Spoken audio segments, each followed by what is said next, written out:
Chapter 3, Seceding from Chaos. I am seceding from chaos. With these words, Moise Tshombe declared that his province of Katanga wanted no further part of the communist-dominated central government. He requested Belgium to return her troops to the province, to subdue the mutinous Congolese army, and to restore civil order. This they did with little difficulty. Tshombe appointed a Belgian major to reorganize the army and re-establish military discipline. With experienced European officers predominantly in charge, a whole new army was recruited. Of the original 2,800 mutinous soldiers, only 300 were allowed to remain. Within a few days, life had returned to normal throughout most of Katanga. Businesses resumed operation, and civilians, once again, walked the streets with no fear of wanton violence. As one eyewitness observer described it, quote, Elizabethville, a bastion of anti-communism in a sea of Congo leftist terror, was calm and functioning smoothly in late August. As early as July the 21st, 1960,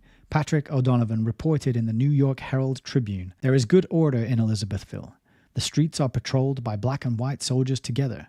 There is almost no local opposition to Tshombe's plans." One of the very first acts of the newly independent nation was to discharge all of the red professors at Elizabethville University who had been attempting to indoctrinate and recruit students on behalf of international communism. Posters began to appear on the streets. Katanga, Africa's shield against communism, and Godfrey Munongo, the interior minister, reflected the views of the government when he stated, quote, "I want my country, Katanga, to be a bastion of anti-communism in Africa.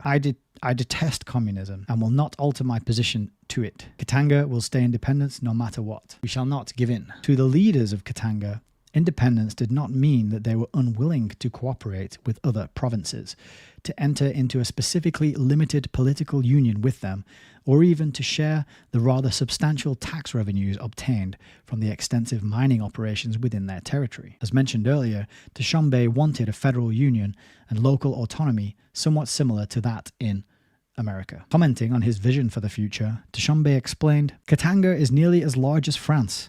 Our people have a different history, traditions and outlook from those of the Congo. Every people has the right to its own self-determination. There is no reason why we should be exploited by the Congo. Because we were in the past is no reason why we should be in the future."